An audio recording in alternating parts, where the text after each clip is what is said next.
అబ్బో ఇక్కడ కేజీ చీరలు కొంటే అర కేజీ చీరలు ఫ్రీ అంట. మంగళ్య షాపింగ్ మాల్, కేజీల్లో సేల్, టన్నుల్లో ఆనందం. Hi viewers, welcome to I dream and welcome to mind and you. ఈరోజు మనతో పాటు ఫ్యామిలీ కౌన్సిలర్ కల్పవల్లి గారు ఉన్నారు. మరి ఆవిడతో మాట్లాడదాం. నమస్తే అమ్మా. నమస్తే అపర్ణ. ఎలా ఉన్నారు? బాగున్నామ్మా. సో మనం ముందు ఎపిసోడ్లో అమ్మాయిలు పెళ్ళిలో అడ్జస్ట్మెంట్ అనే విషయం గురించి మాట్లాడుకున్నాం. మీరు చాలా చక్కగా చాలా పాజిటివ్గా ఎలా తీసుకోవాలి అనే విషయాన్ని మాకు చెప్పారు. అయితే అందులోనే అనుకున్నాం కదా, ఈ కాలంలో అమ్మాయిలైనా అబ్బాయిలైనా పెళ్లి చేసుకోవడానికి కాస్త వెనకడుగు వేస్తున్నారు అని. సో పెళ్ళి అనే వ్యవస్థ మీద ఇప్పుడున్న జనరేషన్కి పెద్దగా నమ్మకం లేదు. దానికి జరుగుతున్న డివోర్సులు కావచ్చు.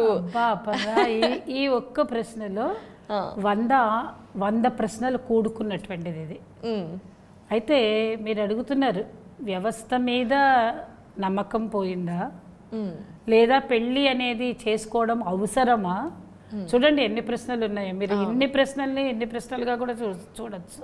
కరెక్ట్. ఆ తర్వాత ఏంటంటే, అసలు అమ్మాయిలకే ఇంట్రెస్ట్ పోతుందా, వాళ్ళు ఏదైనా బర్డన్గా ఫీల్ అవుతున్నారా, లేదు అమ్మాయిలు ఏమన్నా ఇబ్బంది పడుతున్నారా?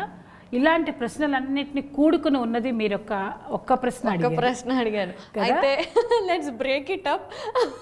మామూలుగా ఇప్పుడు నేనైనా చాలామంది అమ్మాయిలు ఇండిపెండెంట్గా ఉన్నవాళ్ళు, వాళ్ళకి వాళ్ళు డబ్బులు సంపాదించుకుంటూ వాళ్ళు ఒక కంఫర్టబుల్ లైఫ్కి అమ్మ నాన్న ఫ్యామిలీ మనం సంపాదించుకుంటున్నాం, మనం హ్యాపీగా ఉంటున్నాం. పెళ్ళి అనగానే ఒక భయం వస్తుంది, అమ్మ పెళ్లి చేసుకుంటే ఇలా ఉండదు. అది అసలు సంగతి. అబ్బాయిలు కూడా భయపడతారు. ఎగ్జాక్ట్లీ అదే చెప్తున్నా. పెళ్ళి అనేది రెండు అమ్మ. ఇక్కడ అమ్మాయి అబ్బాయి నువ్వేమి విడగొట్టని అవసరం లేదు. ఇద్దరు ఒకేలాగా అవుతారు. సో పెళ్ళి అంటే ఇప్పుడున్న జనరేషన్ భయపడుతున్నారు, అది నిజమే.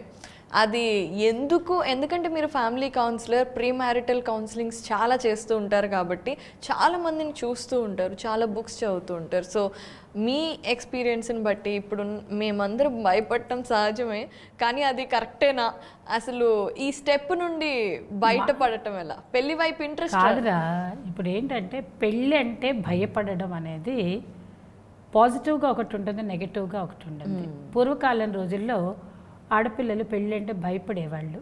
ఎందుకని భయపడేవాళ్ళు అంటే, అక్కడికి వెళ్తే మేము పని చేయాలి, రూముల్లోనే ఉంచేస్తారు, లేకపోతే మాకు అన్ని ఇబ్బందులు కలుగుతాయని ఎవరైనా చెప్పారనుకోండి, వాళ్ళ మైండ్లో ఉండిపోయి కొడతారని ఏవో రకరకాల సినిమాల్లో చూపించి అలాంటివన్నీ ఉండేటప్పుడు వాళ్ళు భయపడేవాళ్ళు.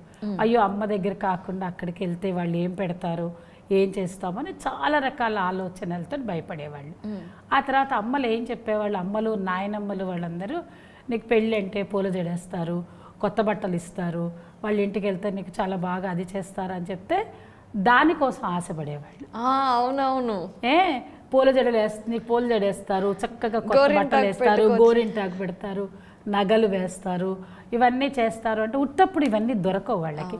చక్కగా నీకు పంచపక్ష పరవాణాలతోటి మన్ని వంటలు భోజనాలు పెడతారు, భలే అందరు వచ్చి నీకు చక్కగా గిఫ్ట్లు ఇస్తారు. ఇదంతా చిన్న వయసులో పెళ్ళిళ్ళు అప్పుడు వాళ్ళకి అట్లా వాళ్ళని చెప్పేవాళ్ళు, ఎంకరేజ్ చేసేవాళ్ళు.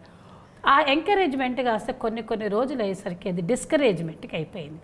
ఏమనంటే బాల్య వివాహాలు రద్దు అన్నారు.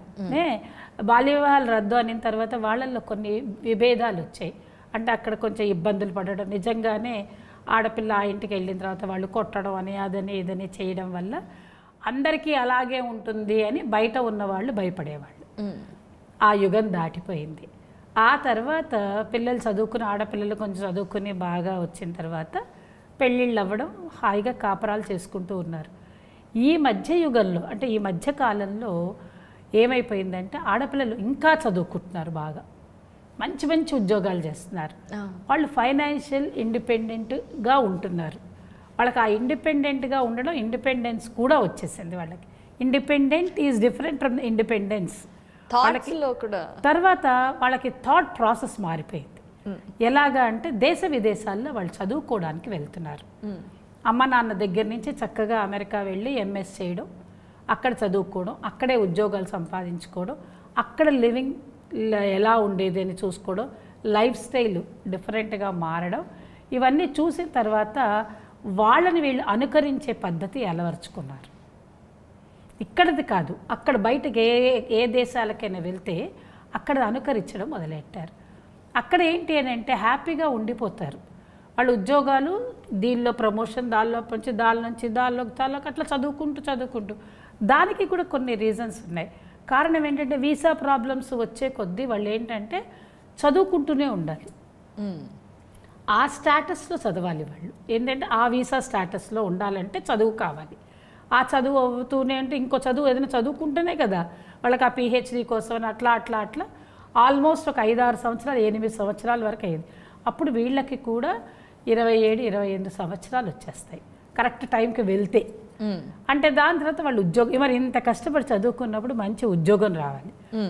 వీళ్ళతో పాటు అబ్బాయిలు కూడా చదువుకుంటారు. వాళ్ళు చదువుకుని వాళ్ళ పాటికి వాళ్ళు పెరుగుతూ ఉంటారు, వీళ్ళు పెరుగుతూ ఉంటారు.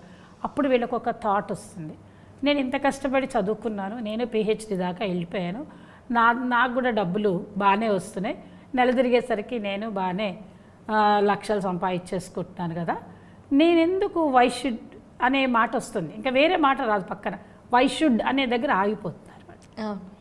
నేనెందుకు అంటే ఏంటి అర్థం అంటే నేనెందుకు పెళ్లి చేసుకొని అడ్జస్ట్ అయిపోవాలా, లేకపోతే నేను వెళ్ళి పెళ్లి చేసుకున్న తర్వాత వాళ్ళ ఇంట్లో కాపురం చేయాలా, నేనేమైనా పిల్లల్ని కనాలా, లేకపోతే నేనేమైనా మిగతా వాటికి కష్టపడాలా, లేకపోతే వాళ్ళు చెప్పిన ఒక బాండేజ్లో ఇరుక్కొని ఉండాలా, ఇలా ఏవో వాళ్ళకి రకరకాల థాట్ ప్రాసెస్ వచ్చేస్తున్నాయి.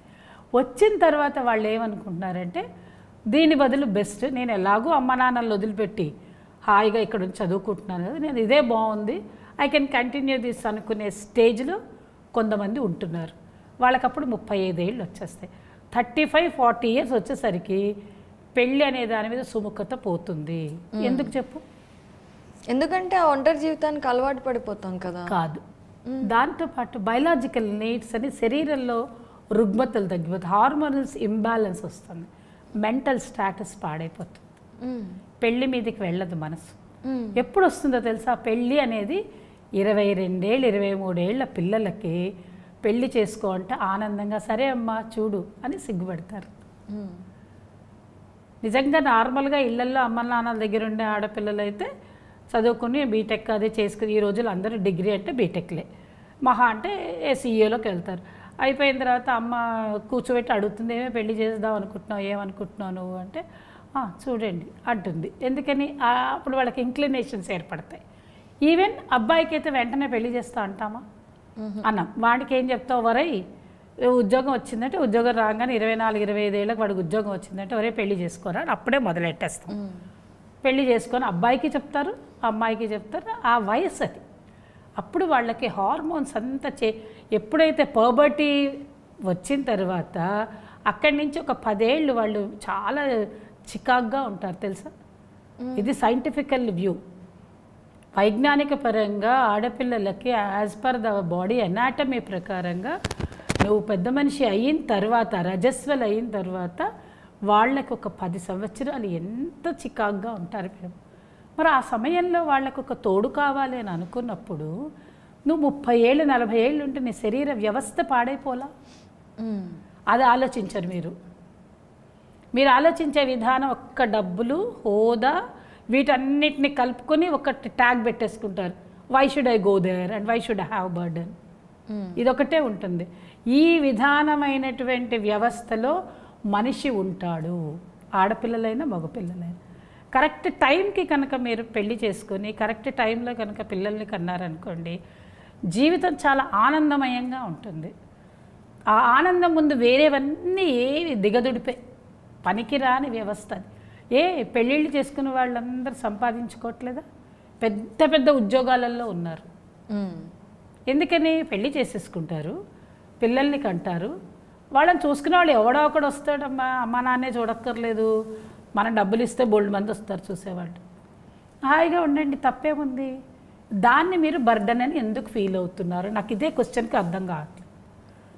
ఎందుకు అది మీకు బర్డన్ ఎందుకయింది? మీరు ఏమైనా బాధ ఫీల్ అవుతున్నారా?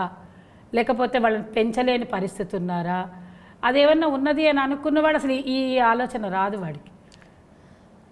అంటే అసలు పిల్లల దాకా కూడా పిల్లల దాకా అసలు వద్దు, మాకు పిల్లలు కూడా వద్దు, పెళ్ళి కూడా వద్దు. అలా అనుకుని 30-35 సంవత్సరాలు వచ్చిన తర్వాత ఎప్పుడైతే మీరు వివాహము అనే దానికి వద్దు అనుకుంటారో, మీ వయసు ఉన్ననాళ్ళు పర్వాలేదు తల్లి, నేను కూడా ఒప్పుకుంటా, మీ ఇష్టం. 35-40 ఏళ్ళ వరకు, 40 దాటిన తర్వాత మనకి మొనోపాజ్ స్టార్ట్ అవుతుంది లేడీస్కి. 45 వచ్చిందంటే మొనోపాజ్ స్టార్ట్ అవుతుంది. ఆ తర్వాత నీకు తోడు కావాలనిపిస్తుంది. అప్పుడు ఎవరు వస్తారు? అప్పుడు ఎవరు వస్తారు? కరెక్ట్గా 45 నుంచి 50-55 వరకు మనిషికి చాలా ఆ ఒంటరితనం భరించలేరు. ఇప్పుడు ఒంటరితనం కావాలనుకున్న వాళ్ళే అప్పుడు ఒంటరితనం భరించలేక చాలా బాధలు పడతారు పాప, ఎవరికి చెప్పుకోలేక. ఎందుకని వాళ్ళంతటికి వాళ్ళేగా వద్దన్నారు పెళ్ళి. ఆ తర్వాత వాళ్ళు కావాలనుకుంటే ఆ సమయంలో that is not the age for go for marriage కదా. ఎలా చేసుకుంటారు పాపం? కరెక్టే. వెళ్తారు, చేసుకుంటారు అనుకుందాం కొంతసేపు, అది ఇబ్బందికర పరిస్థితేగా. కాబట్టి మన లైఫ్ని ఎప్పుడు కూడా ఒక స్పాన్ ఆలోచించాలమ్మా. మామూలు గవర్నమెంట్ ఉద్యోగాలకి 60 ఏళ్ళకి రిటైర్మెంటు, 30 ఏళ్ళకి ఉద్యోగం అని అనుకుంటున్నప్పుడు జీవితం గురించి చూసుకోవద్దా?